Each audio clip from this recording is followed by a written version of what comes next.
away, Arnie understood. He and the kid were the same kind of animal. Just ride it out, no sudden moves. They wanted to live.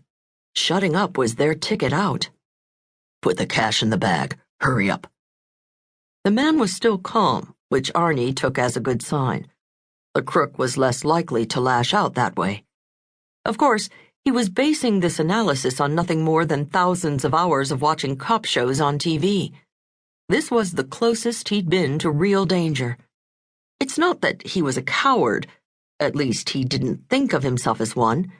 It was just that a 30-year-old dad who spent 50 hours a week networking people's computers seldom stared death in the face.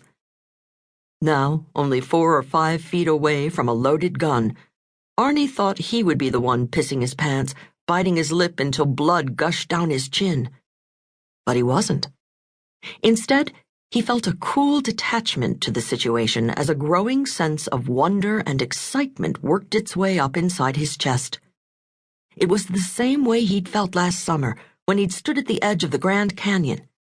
Right on the edge, toes touching the rim, so close that a gust of wind could have launched him into the abyss. With the outlandish scale of the canyon wrapped around him, he had suddenly understood that the thousands of pictures he had seen hadn't conveyed a single thing about the place. But the experience told him everything.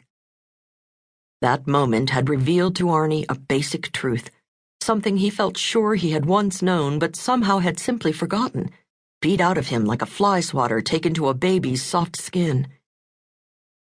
"Life is revealed through experience," the canyon had whispered to him. "Not seen through a screen, or read about, or talked about. Experienced." And his entire life was a step away from experience. He was on the other side of the glass looking out, on the other side of the TV screen looking in. Arnie had decided that day at the Grand Canyon to make changes in his life, big changes. But that was a year ago. And like every time he decided to completely change his life, not a single thing had happened. But now, standing so close to danger, real danger, he felt the visceral power of raw experience, felt the pull of it even more than the canyon on that summer day, that pure day when the wind whispered his name, begging him to jump off the rim and float on the air currents for 50 glorious seconds before his brains bashed against the rocks below. This was different. Not the explosive celebration of a fantastic ending, but something better. The promise of a different beginning. Somewhere in the danger he sensed that there was a basic right he had denied himself his entire life. He looked into himself, trying to understand. And this internal view, for years a black wall of closed thinking, was suddenly a breathtaking vista. Arnie nearly staggered backward from the enormity of it. Now the drop box. The money in the drop box. Edgar's eyes widened. The kid took half a step backward, the bag of money from the cash register still clutched in his hands. I can't open it." "Bullshit." "It's not bullshit, man," Edgar shouted, the stress forcing the words out in spastic bursts. "Come on, like I care if you get the fucking money from this place." Blood splattered down the front of Edgar's uniform.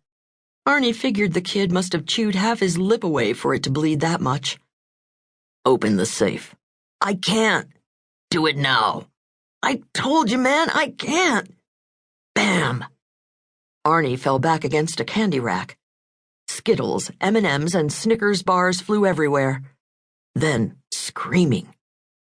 "Edgar! Jesus, this son of a bitch shot Edgar." Arnie looked up. The gun was pointed at his head. "Up. Get up." Arnie did as he was told. Any excitement he'd felt was gone. His stomach turned in on itself and he thought he might be sick. "Shut up, Edgar," the man yelled. "You're not hurt. That was just a warning shot. Now open the fucking lockbox." Arnie felt a surge of relief when he saw Edgar pressed against the back wall, still standing, but curled up like someone had punched him in the stomach. Arnie realized that this man, this ordinary